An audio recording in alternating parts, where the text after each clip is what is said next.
what the hell are you thinking about? It's weird. And what's happened, of course, is that we're standing a bit for some combination of basic morality and sturdy common sense. And it's amazing how well Berkshire Hathaway and the Daily Journal, for that matter, have succeeded with nothing more than basic morality and sturdy common sense. But of course, when people talk about common sense, they mean uncommon sense. Every time you hear that somebody has a lot of common sense, it means he's got uncommon sense. And it is much harder to have common sense than is generally thought. Let me give you an interesting example. In the investment world, it involves an enormous amount of high IQ people trying to be more skillful than normal. You can hardly imagine another activity that gets so much attention.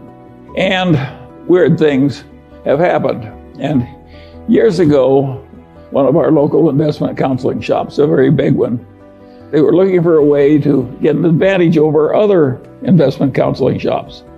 And they reasoned as follows. We've got all these brilliant young people from Wharton and Harvard and so forth, and they work so hard trying to understand business and market trends and everything else. And if we just ask each one of our most brilliant men for their single best idea, then created a formula with this collection of best ideas, we would outperform averages by a big amount. And that seemed plausible to them because they were ill-educated. That's what happens when you go to Harvard and Wharton. And so they tried it out, and of course it failed utterly. So they tried it again, and it failed utterly, and they tried it a third time, and it also failed. And of course what they were looking for is the equivalent of the alchemists of centuries ago who wanted to turn lead into gold.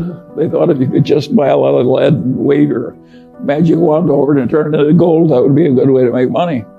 This counseling shop was looking for the equivalent of turning lead into gold, and of course it didn't work. I could have told them, but they didn't ask me.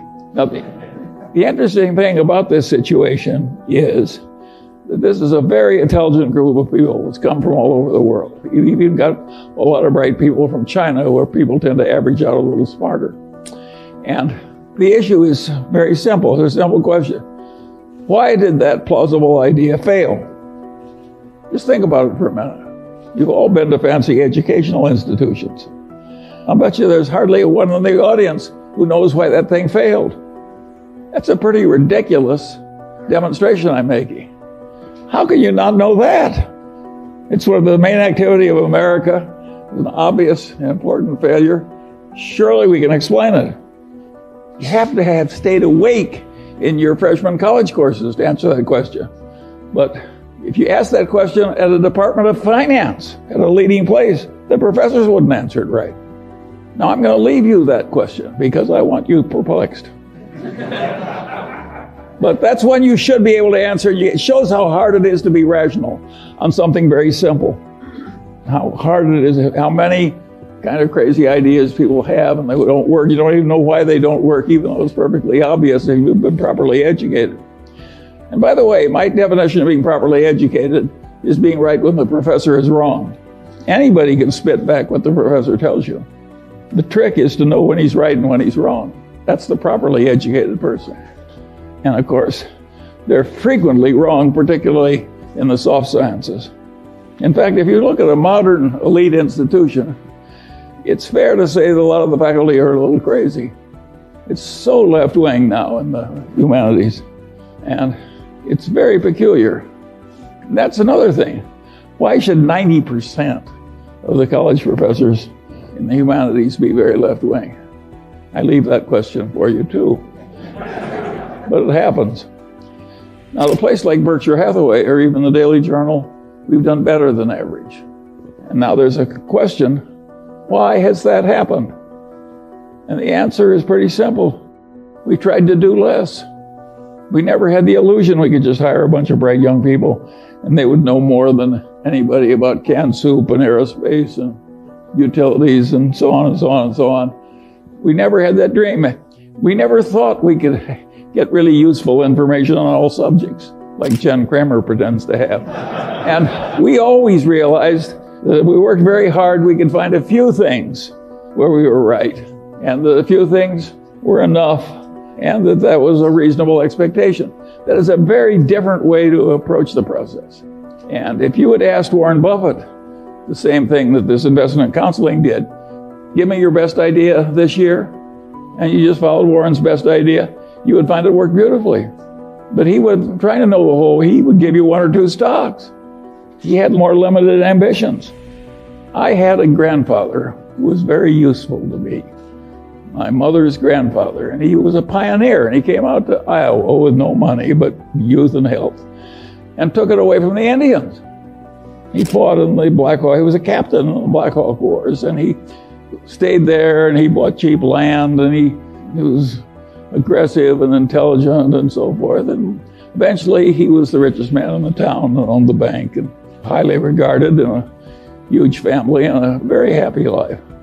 He had the attitude, having come out to Iowa when the land was not much more than $1 an acre, and having stayed there until that black topsoil created a modern, rich civilization and some of the best land in the world.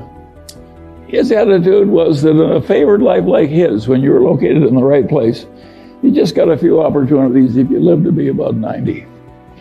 And the trick in coming out well was seizing a few opportunities that were your fair share that came along when they did.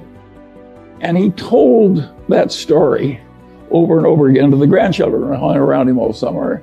And my mother, who had no interest in money, remembered the story and told it to me. But I'm not my mother's natural imitator. And I knew Grandpa Hingham was right. And so I always knew from the very first, when I was a little boy, that the opportunities that were important that were going to come to me were few, and that the trick was to prepare myself for seizing the few that came. This is not the attitude they have at a big investment counseling thing. They think if they study a million things, they can know a million things. And of course, the result is almost nobody can outperform an index. Whereas I sit here with my Daily Journal stock, my Berkshire Hathaway stock, my holdings in Lilu's Asian fund, my Costco stock. And of course, I'm outperforming everybody. And I'm 95 years old, and I practically never have a transaction. And the answer is I'm right and they're wrong. And that's why it's worked for me and not for them. And the question is, do you want to be more like me or more like them? The idea of diversification makes sense to a point. If you don't know what you're doing and you want the standard result and not be embarrassed, well, of course, you can widely diversify.